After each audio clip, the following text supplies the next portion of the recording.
Media reports have said Syrian government forces have entered the town of Quneitra in the Golan Heights. Reports also said the Syrian troops raised the national flag near the Israeli-occupied part of the strategic region on Thursday. The Syrian army and allied forces began an operation to retake Quneitra province several weeks ago. They've managed to liberate dozens of villages and towns from foreign-backed militants.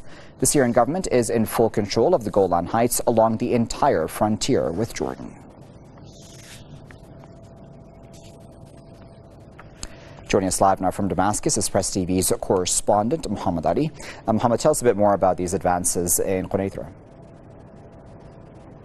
Yes, very significant advances for the Syrian army in Quneitra in the past week or two. The Syrian army was able to sign a reconciliation deal after terrorists of the al-Nusra Front surrendered and started heading towards Idlib. The rest, which are affiliated to the so-called Free Syrian Army, have accepted to reconcile, and some of them are in fact fighting now alongside the Syrian army against Daesh terrorists, the remaining of them in the northwestern side of countryside. The Syrian army is now redeployed in many areas that the terrorists surrendered in the towns and villages of Quneitra on the ceasefire line with the occupied Golan Heights. Just today, the Syrian army raised the Syrian flag in Al-Tahrir Square inside the Quneitra after controlling that city, which is known as the liberated city of Quneitra, which the Syrian army took control of when there was war between Syria and Israel in 1973.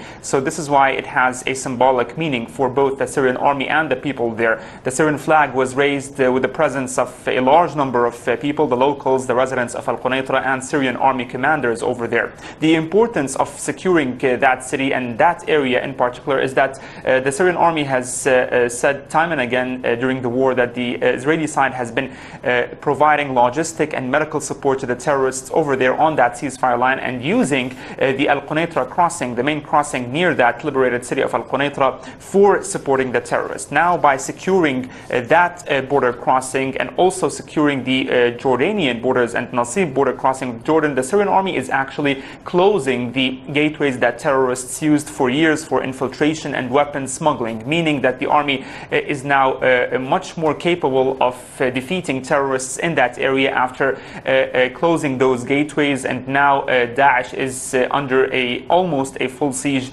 by the Syrian army, in which when securing that area that Daesh is controlling between Quneitra and Dar'a, the Syrian army will be actually accomplishing its mission, which started on June 19th last month, which is to secure the entire southern part of Syria, the three major cities Dar'a, Quneitra and Sueda, for the first time in about 2013.